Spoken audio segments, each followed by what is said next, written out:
નમસ્કાર મિત્રો, ખેડૂત પોકેટ ચેનલમાં તમારું સ્વાગત છે। દેશ, દુનિયા અને ગુજરાતના તાજા, મોટા અને સૌથી મહત્વના સમાચાર જાણીએ તે પહેલા ચેનલમાં નવા છો તો ચેનલને જરૂરથી સબસ્ક્રાઇબ કરી લેજો।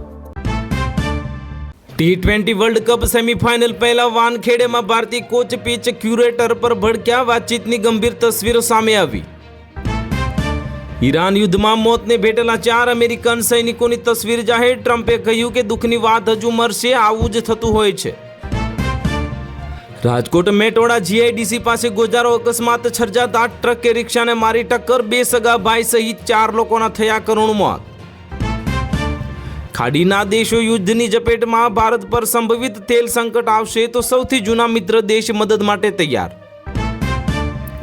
ભારતની ગેસ કંપનીઓએ ઉદ્યોગોને ગેસ પુરવઠામાં 40% કાપ મૂક્યો, કતારે ગેસનું ઉત્પાદન બંધ કરતા લેવાયેલો મોટો નિર્ણય। ભારતની પ્રથમ હાઇડ્રોજન ટ્રેન સફળ, હવે 80 કિલોમીટરની ઝડપે દોડી। હાઇડ્રોજન ટ્રેનો સસ્તી હશે, પ્રવાસીઓ ખર્ચ પરનો બોજ હવે નહીં વધે। કરોડો ડોલરનો ફટકો, ઈરાને હોર્મુઝ ખાડી બંધ કરતા 700 ટેન્કર ફસાયા। ચીનનો ઈરાનને મોટો ટેકો, યુએસ અને ઇઝરાયલને યુદ્ધ રોકવા કર્યો આગ્રહ। અર્જુન તેંડુલકર અને સાનિયા ચંડોકના મહેંદી સેરેમનીના વિડીયો વાયરલ, સચિનના લાડલીએ ખેંચ્યું ધ્યાન। ઈરાનના હુમલાથી કતર સંકટમાં, વિશ્વભરને સપ્લાય કરતો ગેસ પ્લાન્ટ બંધ કર્યો, ભારતને પણ મોટી અસર થશે। ઈરાનમાં ભયાનક સ્થિતિ જોવા મળી, નવા સંરક્ષણ મંત્રીનું પણ મોત, ઇઝરાયેલે કર્યો મોટો દાવો। આસામ વિધાનસભા ચૂંટણી માટે કોંગ્રેસે 42 ઉમેદવારોની યાદી કરી જાહેર, જૂના જોગીઓને પ્રાધાન્ય આપવામાં આવશે। પાકિસ્તાન પર તાલિબાનોનો અચાનક હુમલો, અફઘાન સેનાએ ડુરાન્ડ લાઇન પરની પાક ચોકી કબજે કરી। મિડલ ઇસ્ટમાં યુદ્ધ વચ્ચે પ્રધાનમંત્રી મોદીની 48 કલાકમાં 8 વર્લ્ડ લીડર્સ સાથે ટેલિફોનિક વાતચીત, શાંતિ માટે કરી ચર્ચા। અમેરિકા ઇઝરાયલને કોણે અધિકાર આપ્યો, ખામેનેઈની હત્યા મુદ્દે ભડક્યા ઓમર અબ્દુલ્લા। ભારતીય અર્થતંત્ર પર પડી શકે છે ગંભીર અસર, મિડલ ઇસ્ટમાં વધતા તણાવ વચ્ચે ભારતીય વિદેશ મંત્રાલયનું નિવેદન આવ્યું સામે। મિડલ ઇસ્ટ યુદ્ધ, ભારત પાસે 25 દિવસનો ઓઇલ સ્ટોક, પેટ્રોલ ડીઝલના ભાવ નહીં વધે। રાજ્યસભા ચૂંટણીને લઈને મોટા સમાચાર, ભાજપના ઉમેદવારોનું લિસ્ટ જાહેર, નીતિન નબીન સહિત 9ના નામ। બિહારથી આવ્યા મોટા સમાચાર, નીતિશ કુમારના પુત્ર નિત્યાંશ કુમારની રાજકારણમાં એન્ટ્રી નક્કી, જેડીયુના નેતાએ આપ્યા સંકેત। ઈરાનમાં મોજતબા ખામેની બન્યા નવા સુપ્રીમ લીડર, IRGCના દબાણ હેઠળ લેવાયો નિર્ણય, ઈરાનમાં નવી રાજશાહી સામે વિરોધના સૂર। રાજકોટમાં હોલિકા દહન વખતે જ હિન્દુ મુસ્લિમ સમુદાય વચ્ચે માથાકૂટ થતા અજંપા ભરી શાંતિ। ભારત ઇઝરાયલ ભેગા થાય તો અમે નહીં બચી શકીએ, યુદ્ધ ઈરાનમાં શરૂ થયું અને પાકિસ્તાન ફફડી ઉઠ્યું। કેન્દ્રીય કર્મચારીઓ માટે મહત્વપૂર્ણ સમાચાર, ફિક્સ મેડિકલ ભથ્થા અંગે હવે સામે આવે લેટેસ્ટ રિપોર્ટ। ઈરાનનો વળતો પ્રહાર, રિયાદમાં અમેરિકી દૂતાવાસ પર ડ્રોન એટેક અને CIA સ્ટેશન તબાહ કરવામાં આવ્યું। અમેરિકાના ઇતિહાસમાં પહેલીવાર આવું નિવેદન, ઇઝરાયલમાં રહેતા નાગરિકોને ટ્રમ્પની સ્પષ્ટ ચેતવણી, પોતાનું રક્ષણ જાતે કરો। રશિયાએ ફરી નિભાવી મિત્રતા, ખાડીમાં યુદ્ધને કારણે મુશ્કેલીમાં મુકાયું ભારત તો મદદ માટે આગળ વધાર્યો હાથ। યુદ્ધની જ્વાળાઓ વચ્ચે મક્કાથી 212 ગુજરાતીઓનું દિલ ધડક રેસ્ક્યુ, અમદાવાદ એરપોર્ટ પરથી સર્જાયા ભાવુક દ્રશ્યો, ભારત સરકાર ન હોત તો વતન આવવું અશક્ય હતું। સુરતમાં સગીરાને 2 લાખ રૂપિયામાં સોલાપુર વેચી દેવાના કેસમાં પોલીસને સફળતા, વધુ 2 આરોપી ઝડપાયા। નોટબંધીના 10 વર્ષ બાદ પણ રદ થયેલી નોટોનો કાળો કારોબાર, 89 લાખની જૂની નોટો સાથે 2 ઝડપાયા, માસ્ટરમાઇન્ડ ફરાર। પાકિસ્તાનનો હવે શાંતિ રાગ, પહલગામ હુમલા અંગે સરહદી તણાવ વચ્ચે જરદારીની ભારતને વાતચીતની અપીલ। પાકિસ્તાનને ભારત તરફથી બીજા હુમલાનો ડર, ભારતે રાષ્ટ્રપતિ જરદારીના આરોપોનો જવાબ આપ્યો। ગાંધીનગર સેક્ટર 7 પોલીસ દ્વારા લાવવામાં આવેલી અસહાય યુવતીને સખી વન સ્ટોપ સેન્ટરની તત્પરતાથી પરિવાર સાથે પુનઃમિલન કરવામાં આવ્યું। હવે સાવધાન રહેજો, વોટ્સએપ અને ટેલિગ્રામ વાપરનારાઓ માટે બદલાયા નિયમ, એક ભૂલ અને એકાઉન્ટ થઈ જશે બંધ।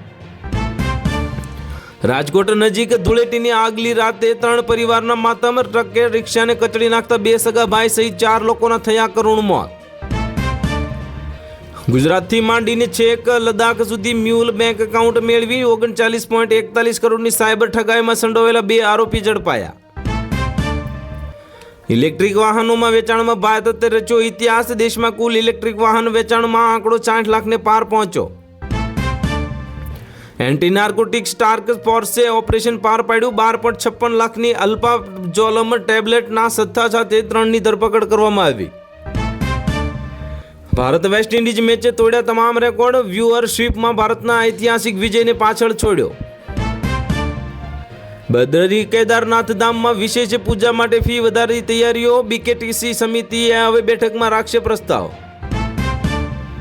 37 ભારતીય જહાજો અને 1109 ખલાસીઓ દરિયામાં ફસાયા. ઈરાન વોરની ભારત પર પડી શકે છે વિનાશક અસર. દુનિયામાં પરમાણુ સ્પર્ધા તેજ. ફ્રાન્સના રાષ્ટ્રપતિ મેક્રોન પરમાણુ બોમ્બ બનાવવાને લઈને કરી મોટી જાહેરાત. પાકિસ્તાન જેલમાં ભારતીય કુલભૂષણ જાધવને 10 વર્ષ પૂરા. ઈરાનની ભૂમિકા પર ઉઠ્યા ગંભીર સવાલ. T20 વર્લ્ડ કપ 2026 પછી પાકિસ્તાનની ક્રિકેટમાં હંગામો. સિલેક્ટરે રાજીનામું આપ્યા બાદ બાબર આઝમ વિશે કર્યો મોટો ખુલાસો. મિડલ ઇસ્ટમાં તણાવ વચ્ચે ભારત સરકારે ભારતીયો માટે કંટ્રોલ રૂમ શરૂ કર્યો. હેલ્પલાઇન નંબર પણ કરવામાં આવ્યો જાહેર. ઈરાન ઇઝરાયલ સંકટ વચ્ચે ભારતનો સિક્રેટ દાવ. અબજો રૂપિયાના ખર્ચે સેના માટે લેશે 6 અત્યાધુનિક હેલિકોપ્ટર અને શટલ મિસાઇલ. પીએમ મોદીએ તેલ અવીવ મુલાકાત બાદ લેવાયો હુમલાનો નિર્ણય. ઇઝરાયલની રાજદૂતનો મોટો ખુલાસો. ન્યૂયોર્કની બર્ફીલી હડસન નદીમાં ઇમરજન્સી લેન્ડિંગ દરમિયાન વિમાન ક્રેશ થયું. પાયલટ અને મુસાફર તરીને સુરક્ષિત બહાર નીકળ્યા. મધ્ય પૂર્વમાં યુદ્ધ વચ્ચે ભારતમાં ઘૂસણખોરીનો પ્રયાસ. એક પાકિસ્તાનીની સરહદ પરથી ધરપકડ કરવામાં આવી. એચપીવી રસી અંગેની અફવાઓ પાયા વિહોણી. વિશ્વના 100થી વધુ દેશોમાં સ્વીકૃત આ રસી દીકરીઓ માટે સંપૂર્ણ સુરક્ષિત હોવાનું નિષ્ણાંતોનો દાવો.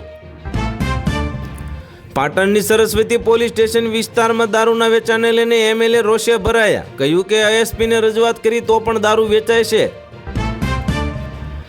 જાન્યુઆરી 2026માં વોટ્સએપની કાર્યવાહી. ભારતમાં 81 લાખથી વધુ એકાઉન્ટ પર મુકાયો પ્રતિબંધ.